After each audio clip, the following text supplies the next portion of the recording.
nanu jamono ji nga xam ni les jeunes disent Barça Barsaq loolu di tekki ni dem nañu ba jàpp ni Sénégal ni ñu fi nekkee moo gën a sax metti li nga xam ni moom la ñuy fekki feneen.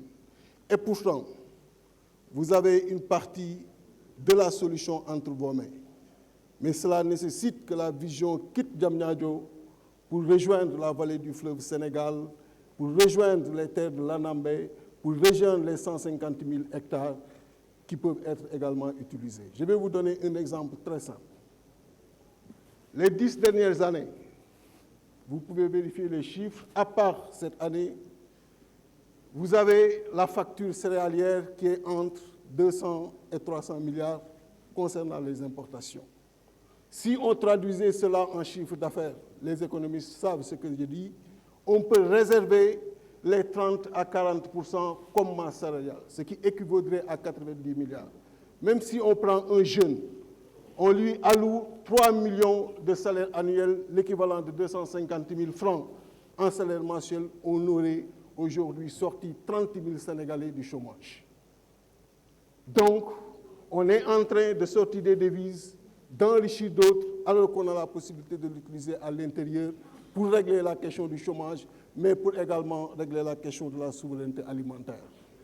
Et cette facture est beaucoup plus élevée que le budget alloué à la jeunesse, beaucoup plus élevé que le budget alloué à l'élevage, beaucoup plus élevé que le budget alloué au développement industriel.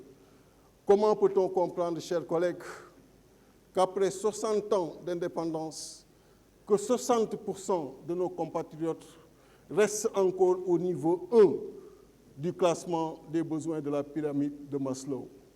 Ils ont aujourd'hui des préoccupations de ventre et des ventres exposés aux cours mondiaux, parce que justement les denrées de première nécessité ne viennent pas ici. Je parle du riz, on peut parler du blé, on peut parler également du maïs.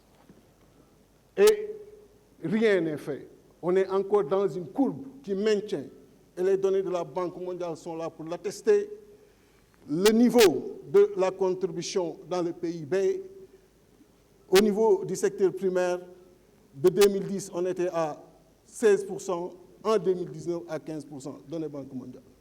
Là où les services sont encore à 50 et 60%. En bon mathématicien, je dirais tout simplement qu'il urge, si cette fonction est la fonction X, d'appliquer la fonction 1 sur X pour que justement l'agriculture soit le moteur du développement, mais soit également une agriculture pourvoyeuse d'emplois. Mais on est encore là à gérer des entrants, on est encore là à gérer des distributions de terres entre députés, entre riches, entre gouvernants. Là où, justement, le paysan qui est à l'intérieur du pays a besoin de ces intrants et ne le voit pas.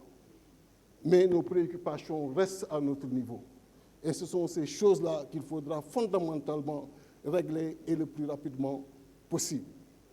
Donc, chers collègues, nous sommes interpellés face à nos responsabilités et nous ne pouvons fuir ces responsabilités-là. Et aujourd'hui, cette responsabilité en premier est entre les mains de nos gouvernements, entre les mains du président de la République, Macky Sall. Le chômage doit et impérativement doit être réglé par l'agriculture en grande partie. Vous en avez cette responsabilité-là.